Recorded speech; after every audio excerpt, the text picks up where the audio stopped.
Hello 12th class, एक बार फिर से स्वागत है आपका मेरे इस चैनल मैथ्स एक्सपर्ट पर। तो जैसा कि अपने को पता है कि हमने रिलेशन एंड फंक्शन यूनिट को स्टार्ट किया था और इस यूनिट में हमने क्या किया था, टाइप्स ऑफ रिलेशन के बारे में किया था, जो कि 3 टाइप का था। पहला था रिफ्लेक्सिव, दूसरा था सिमेट्रिक, तीसरा था ट्रांजिटिव। जिसमें से रिफ्लेक्सिव का मतलब ये था कि अगर किसी सेट के हर एलिमेंट का रिलेशन खुद से होता है तो अपने उसको क्या बोल देते हैं, रिफ्लेक्सिव बोल देते हैं। सिमेट्रिक का मतलब ये था कि अगर x का रिलेशन y से है तो y का रिलेशन x से होना चाहिए। अगर ऐसा होता है तो इसका मतलब वो सिमेट्रिक होगा। ट्रांजिटिव क्या था, x का रिलेशन y से है, y का रिलेशन z से है, दोनों है, x का y से, y का z से। तो आप लोगों को वेरीफाई करना होता था कि x का z से रिलेशन होगा या नहीं होगा। और इसमें मैंने आपको एक एक्सेप्शन भी बताया था। वो एक्सेप्शन ये था कि अगर सपोज x का y से है तो y का z से नहीं है तो वो रिलेशन हमेशा ट्रांजिटिव होगा। x का y से है, y का z से बन ही नहीं रहा, तो आप लोग चेक ही नहीं कर सकते कि x का z से होगा कि नहीं होगा। तो ऐसे जो रिलेशन होते हैं वो हमेशा क्या होते हैं, ट्रांजिटिव रिलेशन होते हैं। और ऐसा रिलेशन जो रिफ्लेक्सिव भी है, जो सिमेट्रिक भी है और जो ट्रांजिटिव भी है, तीनों ही टाइप का है। इस तरह के रिलेशन को क्या कहा जाता है, that is called equivalence relation. Clear? तो चलिए आज हम कुछ क्वेश्चन करते हैं इससे रिलेटेड। और ध्यान रखिएगा बेटा, इन क्वेश्चंस को करके आपका लगभग एनसीईआरटी की एक्सरसाइज 1.1 जो है वो कंप्लीट हो जाएगी। ठीक है ना? तो आप इस वीडियो को बिल्कुल लास्ट तक देखिएगा। Hope you will enjoy. तो चलिए स्टार्ट करते हैं इस वीडियो को। Verify the following relation are reflexive, symmetric as well transitive. चलिए पहला क्वेश्चन करते हैं, जो कि लिखा हुआ है यहां पर कि सेट तो ये वाला है, रिलेशन ये है, हमें क्या करना है, हमें वेरीफाई करना है सबसे पहले रिफ्लेक्सिव को। तो आप लोग रिफ्लेक्सिव को किस तरह से वेरीफाई करेंगे, देखिए। As you know, this is a finite set, मतलब काउंटेबल है नंबर ऑफ एलिमेंट। तो आपके लिए बढ़िया ये होगा कि आप इसको रोस्टर फॉर्म में चेंज कर लीजिए। रोस्टर फॉर्म में चेंज करेंगे तो देखो r की जो वैल्यू आएगी, that r will be put x is equal to 1 here, you will get y is equal to 3, so the first element is 1 3. Then put x is equal to 2 here, you will get y is equal to 6, then 2 is related with 6. Put x is equal to 3 here, you will get x is equal to 3 as well, y is equal to 9. Put x is equal to 4 here, you get y is equal to 12. As well put x is equal to 5 here, you will get y is equal to 15. But अपने को पता है कि x और y a में से लेने होते हैं, तो y की वैल्यू 15 a में से नहीं आ रही, तो मतलब आप x की वैल्यू जो 5 है वो पुट नहीं कर सकते। तो दिस इज योर रिलेशन। और इसका मतलब आपको डायरेक्ट सीधा सीधा समझ आ रहा होगा कि 1 का रिलेशन 3 से है, 2 का 6 से है, 3 का 9 से है और 4 का 12 के साथ है। तो चलिए रिफ्लेक्सिव को मैं वेरीफाई करता हूं। So tell me what is reflexive. Reflexive mean to say that each element of this a will be related with itself। तो मतलब इसके अंदर 1 का 1 से होना चाहिए था, 2 का 2 से होना चाहिए था, 3 का 3 से होना चाहिए था। तो बताइए कि क्या ऐसा कुछ है इसके अंदर? इसमें ऐसा कुछ भी नहीं है। तो अगर ऐसा कुछ भी नहीं है तो आप ऐसे रिलेशन में क्या लिखोगे, you will write in reflexive that 1 1 2 2 are not belongs to R, that's why this relation is not reflexive. Remember one thing, reason is necessary. Okay, तो ये मैंने रीजन जो है वो एक्सप्लेन कर दिया कि ये रिफ्लेक्सिव क्यों नहीं है। क्लियर है? चलिए आगे बढ़ते हैं। हम करते हैं सिमेट्रिक के लिए। सिमेट्रिक में आप लोग क्या करोगे बेटा, क्या बताया था सिमेट्रिक, कि अगर x का y से आ रहा है तो y का x से होना चाहिए, तो उसको अपने बोलते हैं सिमेट्रिक। तो चलिए यहां देखिएगा 1 का किसके साथ है? 3 के साथ, that is belongs to R। Clear? So this is X as well this is Y। तो जब आप ये चेक करोगे कि 3 का 1 के साथ है या नहीं है, then what will you conclude? 3 1 is belongs here or not? It is not belonging here. That's why you say it will never belongs to R. That's why this relation is not transitive. Sorry, not symmetric.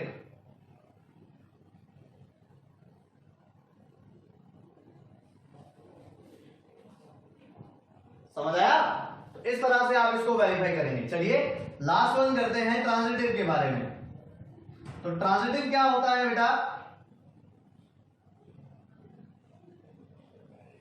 Transitive का मतलब यह हुआ कि अगर x का relation y से है, y का z से है, तो x का z से होना कंपलसरी है।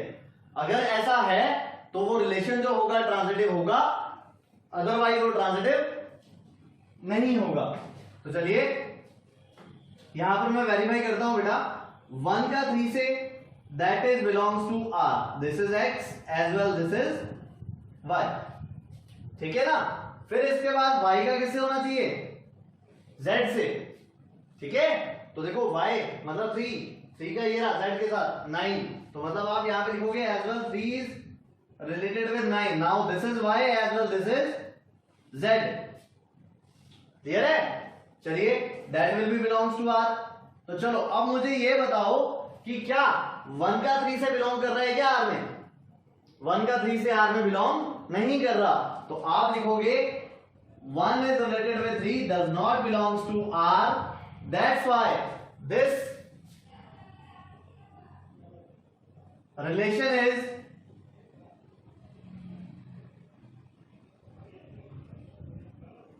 not transitive. समझ आई बेटा बात? और जो मैं आपको बोल रहा था, मैंने आपको ये बोला था कि अगर बाय चांस ऐसा हो जाता कि 1 का 3 से R में बिलोंग कर रहा है, मतलब X का Y से तो है लेकिन Y का Z से आया नहीं हमारे पास, तो ऐसे केस के अंदर आप लोग क्या लिखोगे? This relation will transitive, because X का Z से अपने वेरीफाई नहीं कर पाएंगे क्योंकि Y का Z से नहीं आ रहा। ठीक है ना? तो दिस इज योर क्वेश्चन। चलिए नेक्स्ट करके देखते हैं। A is equal to elements are 1 to 6 and R is a relation where X divides Y. This is question where X divides Y. तो चलिए वेरीफाई करते हैं बेटा इसको। तो ये भी क्या है? एक फाइनाइट सेट है, दैट्स व्हाई आप R को क्या करोगे? रोस्टर फॉर्म में चेंज करोगे सबसे पहले। ठीक है ना? तो रोस्टर फॉर्म में चेंज करते हैं बेटा। वो कह रहा है कि X divides Y, मतलब X is a divisor as well Y is a dividend। तो आप डिवीजर पहले लिखोगे और डिविडेंड बाद में लिखोगे। तो चलिए वेरीफाई करते हैं बेटा। बताओ 1 का डिवाइड किस किस में जा रहा है? 1 का 1 में जाएगा, 1 का 2 में भी जाएगा, 1 का 3 में भी जाएगा, 1 का 4 में भी जाएगा, नेक्स्ट 1 का 5 से, 1 का 6 से। समझ आया बेटा? This is for 1। Now let's try for 2। 2 is divisible by 2. 2 divides 4 also. 2 divides 6 also. समझ आया? चलिए आगे 3 पर चलते हैं। 3 is divisible by 3 and 6 is divisible by 3. समझ आ रहा है? चलिए आगे 4 पर बढ़ते हैं। 4 का सिर्फ 4 से होगा, बाकियों से नहीं होगा। इसी तरह से 5 का सिर्फ 5 से होगा, बाकियों से नहीं होगा। और 6 का भी सिर्फ 6 से होगा, बाकियों से नहीं होगा। समझ आया बेटा? इसको मैं कंप्लीट नहीं करवा रहा, सीधा ओरली बता रहा हूं मैं आपको। देखिए 1 1 2 2 3 3 4 4 5 5 6 6 all the elements are belongs from R. Clear? Mean to say all elements are related with itself. That's why this relation is reflexive. समझ आया? चलिए सिमेट्रिक पर वेरीफाई करता हूं बेटा। मुझे आप ये बताइए 4 में 1 का डिवाइड हो रहा है, फाइन, लेकिन अगर मैं इसको उल्टा करूं तो क्या 1 में 4 का डिवाइड हो जाएगा? It is possible. It is not possible. That's why we say that x is related with y, but y is not related with x. That's why we say that x will divide y, but y does not divisible by x. So that's why this relation is not reflexive. समझ आया? तो इस तरह से इसको solve करना है. चलिए ट्रांजिटिव पर भी थोड़ा गौर करते हैं. ट्रांजिटिव में क्या होगा बेटा? सपोज इसको उठाता हूं मैं. देखिए 1 का 2 से है, फाइन. 2 का 4 से है. सो this is x related with y, this is y related with z, then 1 is related with 4 or not? Check out. Here is the element. 1 is related with 4. Okay, so it is true for all such elements. That's why this relation is transitive. Fine. So this relation is equivalence as well, symmetric as well, transitive. Sorry, symmetric नहीं होगा. So this relation is reflexive, not symmetric, and it is transitive. समझ आया बेटा? तो इस तरह से हमें इस रिलेशन को सॉल्व करना है. तो चलिए एक और एग्जांपल करते हैं अपने नेक्स्ट का. देखिए question is there is a relation, there are two elements x and y in a set. x is brother of y. This is the relation. Okay तो देखिए ये जो सेट है वो फाइनाइट तो है नहीं, हमें कहीं पर भी सेट नहीं दिया हुआ, तो इसको जो रिप्रेजेंट करने का तरीका होगा वो अलग होगा. तो चलिए स्टार्ट करते हैं इसको रिप्रेजेंट करना. First of all let discuss about reflexive.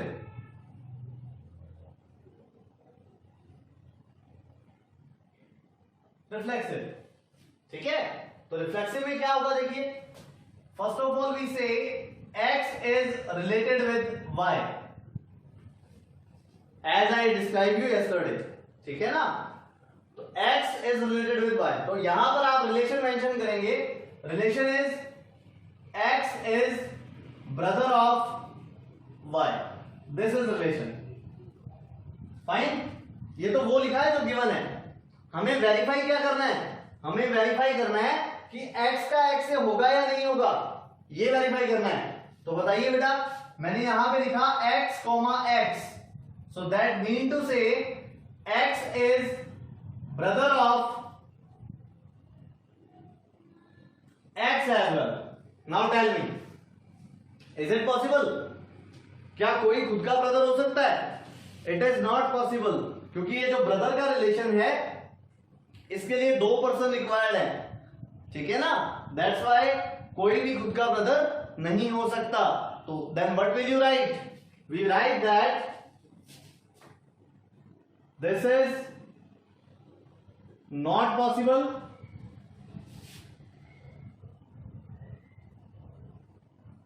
hence relation is not reflexive. This is what we want to do. Clear? चलिए सिमेट्री को वेरीफाई करते हैं बेटा.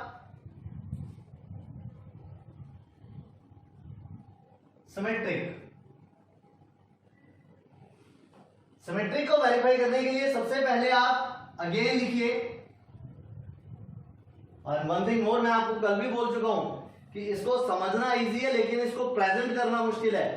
Then you have to learn that how to present. अगर ये नहीं किया तो मार्क्स कट जाएंगे. ठीक है ना? तो चलिए x related with y. How they are related?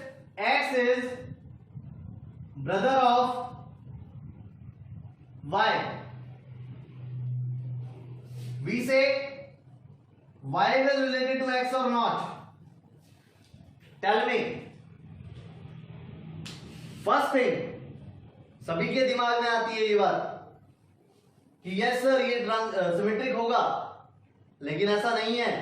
Because ये जो y है, देखो x अगर ब्रदर है तो मतलब मेल हो गया. फाइन. ये जो y है it can be male, it can be female. x तो ब्रदर ही रहने वाला है.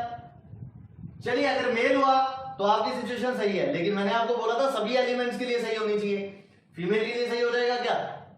मतलब कहने का कि ये जो वाई है वो एक्स की सिस्टर भी तो हो सकती थी। समझ रहे हैं ना बात? तो इसलिए ये जो रिलेशन है वो सिमेट्रिक नहीं होगा। तो आप यहां पर क्या लिखेंगे? आप यहां पे लिखेंगे y is brother of x which is not possible every time.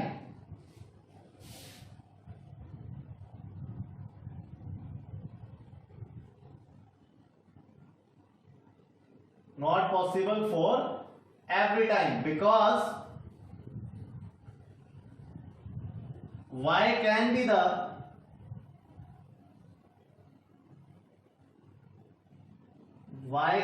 the sister of x. This is reason we define. Clear? कोई दिक्कत तो नहीं है? चलिए आगे बढ़ते हैं बेटा, ट्रांजिटिव पर चलते हैं। So first we write xy. What is the relation between x and y? We say that x is brother of y. Fine. Then y is related with z. Now tell me one thing. This is common sense actually. देखिए x का y से possible है, समझ आ रही बात? वो तो हमें गिवन ही है कि x is brother of y। Suppose मैं ये बोलता हूं कि y जो है ना वो मेल है, सपोज कि y जो है वो मेल है, तभी वो z से रिलेटेड होगा। लेकिन उसमें ये भी हो गया ना कि देखो x का रिलेशन y से है। If y is a male then y का रिलेशन किससे होगा? x से। तो अकॉर्डिंग टू ट्रांजिटिविटी a का b से आ रहा है, सही है? This is b, this is again a, then a will be related with a। यही मतलब हुआ ना? तो बताओ क्या x का x से हो जाएगा? नहीं हो पाएगा, ठीक है ना? तो ये रिलेशन जो है वो देखने में लगता है कि it is transitive, but actual में ये ट्रांजिटिव नहीं है। और बहुत बार कंपटीशन में भी पूछा जाता है ये क्वेश्चन, और लगभग ऑलमोस्ट स्टूडेंट यहाँ पे ट्रांजिटिव क्लिक करते हैं, ठीक है ना? So how will you describe it? से y is brother of z, fine, then y will also the brother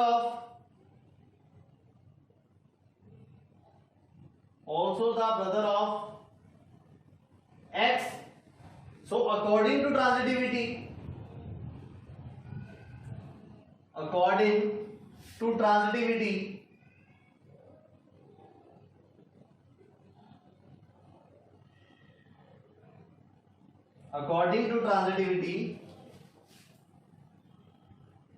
x is related with x. So this is not a transitive relation. This is not a transitive relation. So इस तरह से आप इसको define कर सकते हैं। समझ आया कि नहीं आया? क्लियर है? ओके, चलिए अगला क्वेश्चन करते हैं। So question is xy, x is wife of y. I will describe you orally. तो बताइए, can x is the wife of x? Yes or no? No. Clear? It is not reflexive. Symmetric पे आते हैं बेटा। अगर x जो है वो y की वाइफ है, then that mean to say this is female as well this is male. तो जब आप y का x से करोगे तो बताओ क्या y x की वाइफ हो सकती है क्या? नहीं हो सकती। क्लियर? तो it is not symmetric. Transitive की बात करते हैं बेटा। चलिए ट्रांजिटिव में मैं क्या लिखूंगा? x का y से, यू से x is wife of y। Fine, clear है? अच्छा अब बताओ y का z से मैं लिखूंगा तो क्या लिखना पड़ेगा? y is wife of z, और ये चीज पॉसिबल ही नहीं है क्योंकि ये तो मेल है, और मेल बंदा वाइफ कैसे हो जाएगा बताओ। तो ये वाली अपने पास जो कंडीशन है वो नॉट अप्लाइड है, तो आप लिखोगे this is not possible because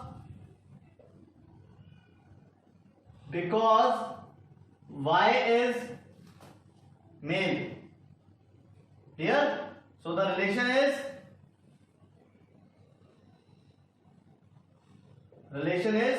transitive. और ये बात मैं आपको बता चुका हूं बेटा कि आपको ये चीज तभी वेरीफाई करनी है अगर y का z से हो, अगर y का z से नहीं है तो हमें वेरीफाई करने की कोई जरूरत नहीं है। क्लियर है? तो ये आपका क्वेश्चन था सेकंड पार्ट ऑफ सेकंड। ठीक है, अगला क्वेश्चन देखिए। Question is A is equal to, this is the set. This set mean to say the elements which are lies between 0, 1, 2, 3 and 12. ठीक है ना? और यहां पर हमें एक रिलेशन गिवन है, relation is ordered pair xy and relation between x and y is mod of x minus y is the multiple of 4। ये हमारा क्वेश्चन है। तो चलिए, और एग्जाम के पॉइंट ऑफ व्यू से बहुत ही इंपॉर्टेंट क्वेश्चन है, तो चलो स्टार्ट करते हैं बेटा इस क्वेश्चन को। सबसे पहले you have to verify about reflexivity. तो कल मैंने आपको बताया था जिसके अंदर सेट डिफाइन होता है उसे आप लोग क्या करेंगे,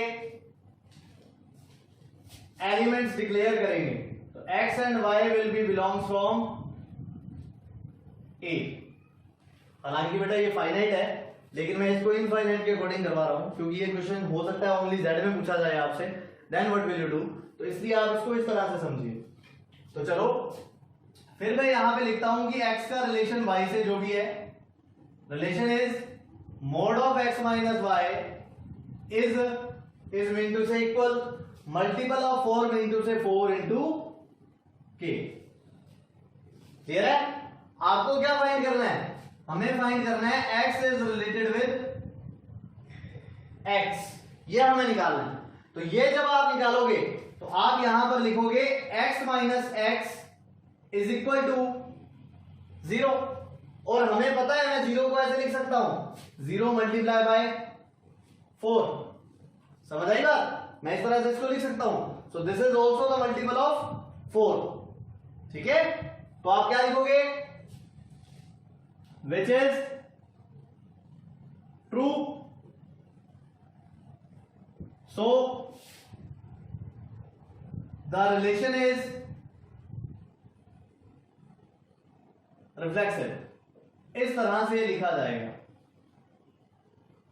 क्लियर है बेटा?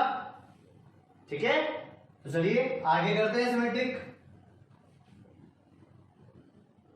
What is the meaning of symmetric? दो एलिमेंट होते हैं, तो चलिए मैं दो लगा देता हूं बेटा एलिमेंट यहां पे, x and y belongs to A। फिर यहां पे आप लिखोगे x का रिलेशन y से जो भी आपको गिवन है। क्या गिवन है बताइए? हमें गिवन है x minus y is the multiple of 4। Clear? आगे सॉल्व करें तो मुझे फाइंड करना है y का x से, तो इसके अकॉर्डिंग बेटा ये हो जाएगा क्या, y minus x is equal to क्या आएगा, 4 क्या आएगा। तो this is also the multiple of 4, और पता लग गया होगा 4 के क्यों आया, बिकॉज देखो माइनस का डिफरेंस आएगा और मोड के कारण वो नेगेटिव भी क्या हो जाएगा, पॉजिटिव, दैट्स व्हाई 4 के आएगा और ये भी 4 के आएगा, सेम आ रहे हैं। सो आप लिखोगे which is true, then this relation is symmetric। ठीक है, तो इस तरह से आप इसको करेंगे। आगे इसका लास्ट पोर्शन बचता है हमारे पास ट्रांजिटिव। बताइए ट्रांजिटिव में कितने एलिमेंट होते हैं, से यू से 3 for all x, y and z, they all are belongs from A, capital A, the given set. Then you will describe here x is related with y as क्या relation है कि हम mod of x minus y find करते हैं तो 4 का multiple मिलता है, देन यू से 4k1।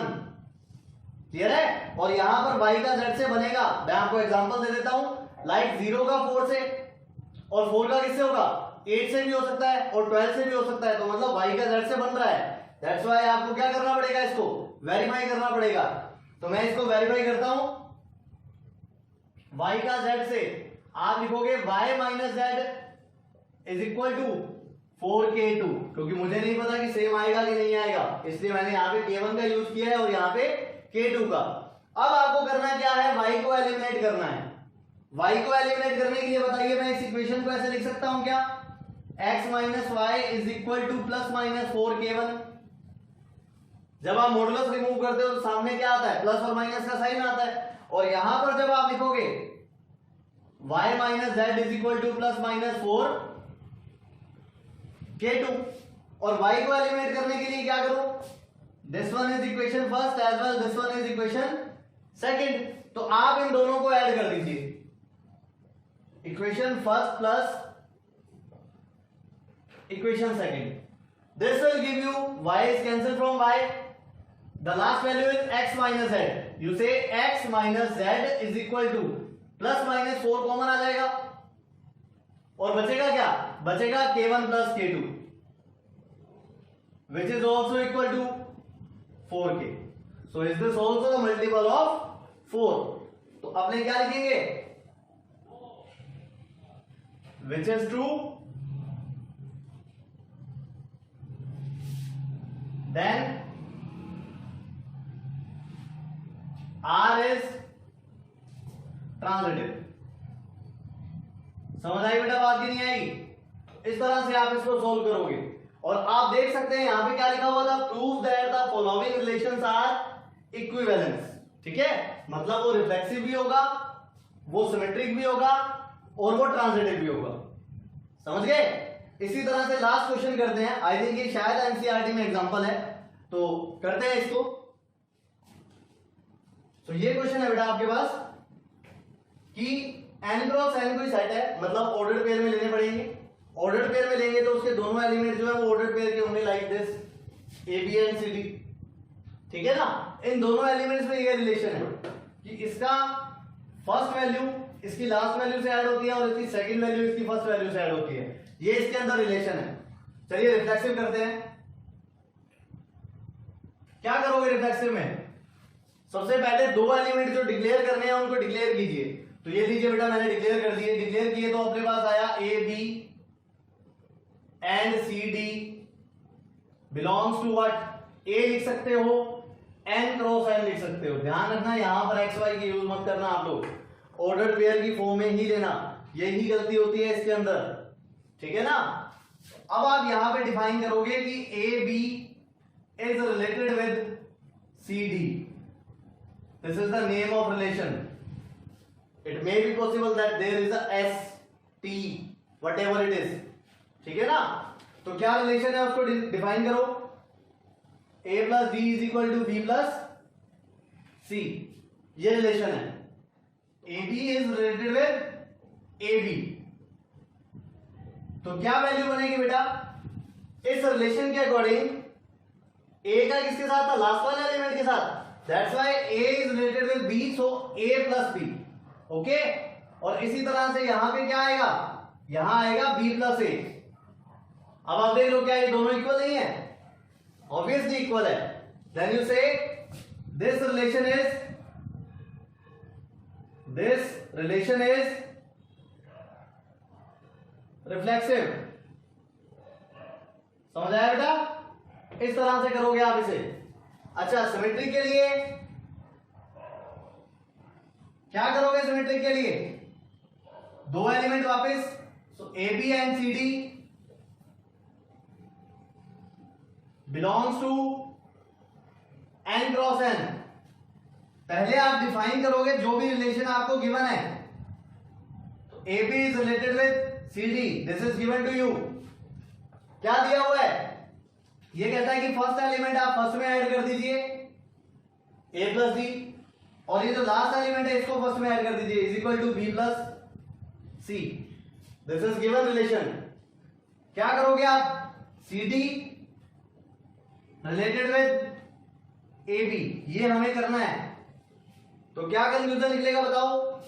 C plus B is equal to A plus B, ये कंक्लूजन निकलेगा। समझ आया? क्या करें आगे? चेक करो, वेरीफाई करो, बताइए ये दोनों सेम नहीं है क्या? तो ये दोनों सेम है। सेम है तो इसलिए रिलेशन क्या होगा? सिमेट्रिक होगा। देन यू से दिस रिलेशन इज सिमेट्रिक। समझ आया? ठीक है। Last one, transitive. तो ट्रांजिटिव में मुझे ये बताइए कितने एलिमेंट्स रिक्वायर्ड होते हैं? हमें ट्रांजिटिव के लिए 3 एलिमेंट चाहिए। तो तीनों एलिमेंट क्या होंगे?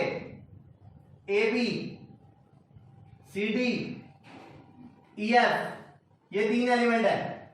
तीनों के तीनों एलिमेंट किसमें बिलोंग करेंगे? They will be belong in N cross N.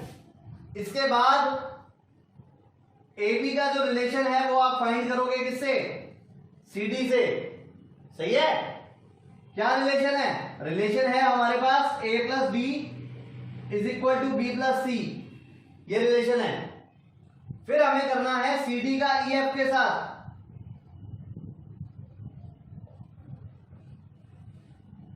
क्या रिलेशन बनेगा बताइए? ये रिलेशन बनेगा बेटा D plus E is equal to C plus F, ये रिलेशन बन जाएगा। अब हमें क्या करना है? हमें सी डी और सी डी दोनों को कैंसिल करना है। तो कैंसिल कैसे कर सकते हो? This one is first, this one is second. सही है? कैंसिल करने के लिए मैं इन दोनों को माइनस कर देता हूं। माइनस करूंगा तो क्या होगा? a माइनस ई हो जाएगा ये, तो d is cancel with d as well c is cancel with c, so this is b minus f। समझ आया? फिर अपने इसको लिख सकते हैं a plus F is equal to B plus E, ये लिख सकते हो आप। माइनस एफ इधर आ जाएगा और ये जो माइनस ई है वो उधर चला जाएगा। तो आप बताइए बेटा कि अगर मुझे ए बी का रिलेशन ई एफ से निकालना होता तो क्या मैं यही नहीं निकालता? क्या ए का एफ के साथ प्लस करना है इक्वल टू बी का ई के साथ प्लस करना है। So what can we conclude? This relation is transitive. This relation is transitive. So if given relation is reflexive, symmetric and transitive, then you say the given relation is equivalence. So last two questions are most important by the point of view your NCERT और CBSE board. ठीक है ना? तो आप लोग इसकी exercise 1.1 easily कर सकते हैं। अगर फिर भी कोई डाउट हो then you can ask me any time. बता देना मुझे, नीचे कमेंट कर देना। Okay, thank you very much for watching. अगर आपको ये वीडियो पसंद आया तो लाइक, सब्सक्राइब और शेयर करना मत भूलिएगा। Thank you.